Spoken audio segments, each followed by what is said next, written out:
All right, everybody, how y'all doing? And welcome back to Three and Out with the Dolphins. Your host Ron here as I go over scores, stats, and the highlights of each player as what they did in the Sunday night matchup as we host the Buffalo Bills in our hometown. It wasn't pretty, but it was a good game. We lost. Yes, the Miami Dolphins lost to Buffalo Bills 21-14. And just like they say, it's just like having John Elway on steroids. I mean, Josh Allen is a beast. Yes, Josh Allen is a monster. And if you look back at the way Josh Allen play, it is phenomenal because he cannot be stopped. Played injured. He wasn't 100%, but he don't let nothing bother him. And that's one thing I like about Josh Allen is that he don't let anything bother him. He knows what he got to do, and he gets it done. Just like I said, everybody say, hey, it's like having John Elway on steroids. I say it's like having Jim Kelly on steroids. When Jim Kelly back in the days ran that K-Gun office with Thurman Thomas, Andre Reed, James Lofton. Yes, sir. The Terminator. Reed, Lofton, the air attack, phenomenal. Kelly calling the plays. And this is the same thing with Josh Allen. Cannot be stopped. Yes, cannot be stopped. Let's go over the scoring. First quarter, Buffalo and Miami was zip. Was great. Second quarter, Buffalo scored 7. Miami scored 2 touchdowns. They up by 14. 14-7. Ooh, boy, we was in cruise control. Yes, we was in cruise control. Miami said we got this in the bug. But then again, like always, the team got too comfortable and they was playing conservative. Forgot that who y'all was playing. Josh Allen, aka the Dynamite. Because he know how to explode everything up and just go ahead and put a silence on your treatment. And he did that. Because in the third quarter, zip. Dolphins still in cruise control. Dolphins still playing conservative. And this is when everything started breaking down in the fourth quarter. On a punt return. Yes, a punt return went for a touchdown. 7-0. 14-14. And then them boys scored again. 21-14. Now, you force Tua to go one-dimensional because everybody know he's going to go Tyreek Hill. Tua got great accuracy. Tyreek Hill. So everybody know what we had to do. The defense of Buffalo know what they had to do. Let's stack the field where Tyreek Hill was at. And Tua and the offensive coordinators did not pay no attention to that because they did not set other members like Tua could find 4 points. They did not do it.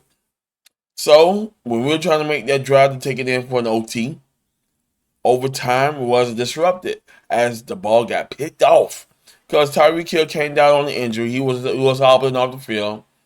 And they said, you know what? They're going to throw the ball to C.J. Wilson, their other deep threat target, and they did. What you had, cornerback, safety deep, linebacker deep, you had 4 defensive ends on the wide receiver, and it was picked off. End of the drive. That was it. And once again, Buffalo holds the division down again. We couldn't handle business when we played Baltimore Ravens, as Baltimore slapped us stupidly in the mouth 56-19. Here, a great game. But coordinators got too conservative. They said, oh, we got this in the bug. It was 14-7. But they forgot who they was playing. Big Daddy Josh Allen. A.K.A. the quarterback on massive steroids. I mean, this guy here is phenomenal, and this is why a lot of people in the fantasy league picks him up because he knows exactly what to do. You have your typical Josh Allen that like to make mistakes, and you have your beast mode Josh Allen said, let's do this. Alrighty, Buffalo passing. Josh Allen had 30 of 38, 359 yards, 2 touchdowns, 2 interceptions, sack 3 times for a 14-yard loss. But I just stopped Josh Allen because he still was hitting his targets. And he was still doing his thing. On rushing, when a quarterback carried the ball 15 times for 67 yards, you know your defense is not playing up to their level. A quarterback should never outrun his entire team. Yup, this is why we call Josh Allen on steroids, because he strapped the whole team on his back and said, we've got going in for the victory. Josh Allen had 15 carries for 67 yards. James Cooks had 13 carries for 36 yards. Leonard Fournette, and yes, Tampa Bay missing him, he had 7 carries for 20 yards. And T.Y. Johnson, 1 for 5, giving the team a total of 36 carries for 128 yards. No TDs, because everything was on the air. Oh, yes, everything was on the air attack. And it was just beast mode. Khalid Shakir, 6 receptions, 105 yards. Stephon Diggs, 7 for 87. Dalton Kincaid, 7 for 84. Trent Sheffield, 3. Yes, Trent Sheffield played for the Dolphins, and he went where? To Buffalo, where he had 3 catches for 24 yards and a touchdown. Y'all boys missing them now. Dawson Knox, 2 receptions for 22 yards and a touchdown. James Cook, 3 receptions for 16 yards. Dante Hardy, 1 reception for 12 yards. Todd Johnson, 1 reception for 9 yards. And Gabe Davis came in for no reception for 0 yards, giving the team a total of 30 receptions for 359 yards and 2 touchdowns. Beast mode. Now, the Buffalo did fumble the ball and lost it. That what gave the Dolphins cruise control when they scored their points in the second quarter. The second quarter, they kicked the field goal. No, correction. The second quarter, they scored 2 touchdowns. One was off their fumble. And we was doing good. So, Miami Dolphins just got too conservative on defense. Like always. And that's basically on the coaching staff. Y'all got to keep playing strong. Y'all cannot be playing mediocre-ish. Horrible. Terrible. Oh well. Now, on the Dolphins. Tua Tagovailoa has 17 for 27 for 173 yards, 1 touchdown, and 2 interceptions. There go the mistakes. Because when you go one-dimensional, like always, and you start flushing everything to one side of the field, the side of the field where Tyreek Hill, and they lined up C.J. Wilson when he had to relieve Tyreek Hill. Everybody say, coordinators of the defense of Buffalo say, you know what? Let's stack the left side of the field. Wherever Tyreek Hill go, we're going to stack that side of the field. And yes, indeed, they did. Two was still getting in there, them tight windows.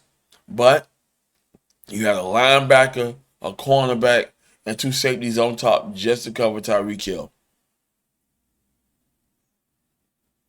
The other interception where Tua threw the ball inside instead of keeping the ball out. He threw it into double coverage and it was underthrown. Sad. And then you had Devon Achane trying to do a flea flicker, and he had 0 for 0.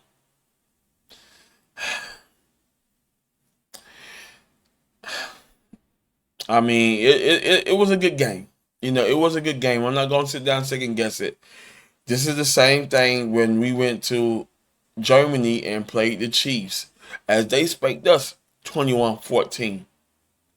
Same exact game, just different teams, different uniforms. All right, on the running attack of Miami, Devon Achane had 10 carries, 56 yards, and a touchdown. Jeff Wilson was a beast with 9 carries for 45 yards, no touchdown, and Tua Tagovailoa, 1 carry for 7 yards. And we good not to run Tago like they do Josh Allen, because when you run Tago stupidly, he'll get injured and then he'll be out for the rest of the game. So carry points was 20 carries for 108 yards and a touchdown on Miami receiving end. Air attack wasn't all that great, but it managed. Tyreek Hill had 7 receptions for 82 yards and a touchdown. Durham Smythe had 3 receptions for 30 yards. Cedric Wilson had 1 reception for 24 yards. River Carcap had 1 reception for 18 yards. Braxton Barrows had 2 receptions for 9 yards. Now, if y'all got Braxton Barrows in the game, I mean, it would have been decent. And y'all would did Devon Archain. He had 1 reception for 5 yards. And Chase Claypool, 1 reception for 3 yards. Julian Hill, 1 reception for 2 yards. 17 receptions for 173 yards and a touchdown. Now, all those receivers that I mentioned that had low yardage, if the offensive coordinators would have sit down here and had a better play perspective, then we would have been on point, spreading the ball around. Because just like Josh Allen, he spread the ball around ridiculously, nonstop. Just like John Elway, Jim Kelly, Warren Moon, Dan Marino. You give them boys time to scramble around the pocket, and they will hit you, and they will hurt you. If them boys I mentioned going deep, Kelly, Marino, Warren Moon, etc., they will burn you deep with them speedy receivers they had. And it is horrible. Yes. Very, very horrible. Alrighty. On the game leaders. As we already know, Josh Allen was a beast. He cannot be stopped. 30 for 38 for 359 yards, 2 touchdowns, 2 interceptions. Tua Tagovailoa had 17 for 27 for 173 yards, 1 touchdown, and 2 interceptions. Now, if Tua would turn those 2 interceptions into 3 touchdowns, then it would have been on the point. It would have been 28-21, and we would have won. But mistakes. Too conservative. Defense wasn't playing hard enough, and offense wasn't playing hard enough neither. And this is where you get the loss. When you can't compete with other competing teams that come in your backyard and demolish you. It wasn't bad like the Ravens did us, but when you lose against your hometown, in your hometown, when you lose, it hurts. It hurts. And on the receiving end, K. Shakiri had 6 receptions for 105 yards. Tyreek Hill had 7 receptions for 82 yards and a touchdown. Team stats. Buffalo was in cruise control. It was just Buffalo, Buffalo, Buffalo. Buffalo had in total yards had 473 to Miami's 275. Buffalo beat the Dolphins in turnovers because Buffalo had 2 interceptions on Josh Allen and a fumble. And Miami had 2 interceptions was stupid on Tua. One of them was on the throw. If Tyreek would have ran that out route, you had the safety beat as well as the corner, and you were throwing the ball on the out shoulder instead of throwing it in, then Tyreek would have scored. And then the last one, when you trying to rush, everybody know you're going to make mistakes. They know it. They know you're going to go ahead and only go one-dimensional because you jumped during the game. That's an offensive coordinator problem. And total first downs, like I said, Buffalo's in cruise control. 26 first downs on Buffalo ends to Miami 16. Time of possession. Buffalo was all the way dominant with 38 minutes and 7 seconds to Miami 21 minutes and 53 seconds. And you cannot go wrong with how Josh Allen played the game. That man was a monster. And when you got a monster on the field that only see one thing is a win, and let's move into the postseason and let's go as further, because only thing on Josh Allen's mind, as well as that coordinated staff from the offense as well as the defense, is a Super Bowl championship. Who might be in the Super Bowl? That's a good question, because everything is stirring up. It is stirring up. And I would like to know.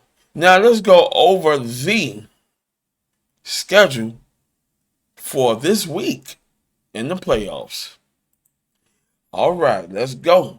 Saturday, January 13th, Cleveland Browns play Houston at 4:30 p.m.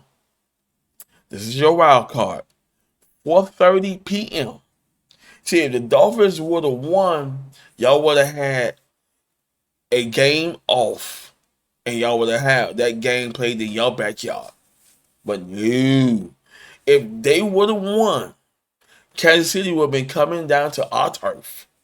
Yes, sir. Because Kansas City didn't play too well not this season. And I hope that we could beat them and give them that spanking that they gave us in Germany 21-14. Because we played Kansas City Chiefs in their backyard at 8 p.m. and it will be aired on Peacock. So if you have Peacock, sit back, relax with your friends, family, and enjoy the game. Because Dolphins, baby, here we go. Can we do it? Can we beat the Chiefs in the wild card game and advance further in the playoffs? Or will this be the end of the Dolphins if they allow the Chiefs to jump on top of them? We will see at 8 o'clock on Saturday. That's right, Saturday, January 13th, 2024 at 8 p.m. Sunday's matchup, Pittsburgh play Buffalo, 1 p.m. on CBS. Green Bay play Dallas. That'll be a good matchup. 4:30 p.m. on Fox. Los Angeles play Detroit. 8 p.m. on NBC. And on Monday night, Philadelphia face the Tampa Bay Bucks as the Eagles come down to Florida, baby, and get a little bit of sunshine as they play the Eagles, play the Bucks. 8:15 on ESPN. Now, can the Dolphins do it? Can they spank Kansas City and advance further to the AFC Championship and the Super Bowl? With all our injuries and all our chaos, will we get Jalen Waddle back? Who knows? Fingers crossed. Will we get some of our players back, like Monstrat and etc.? Can we get some players back on defense? Who knows? But we're going to find out Sunday as they line up and play the Chiefs in their backyard at 8 p.m. on Peacock. Alrighty, everybody. Thank y'all for watching. If you like this, hit the like button. Subscribe to my channel as I'm ready to go ahead and close out the football season. We can't wait to do it next year. Now, if the Dolphins advance, I hope they do. Then I'm just going to keep it going to the AFC Championship as well as the Super Bowl, baby. Let's go. Let's get it. I love y'all. Thank y'all for watching, and I'm out.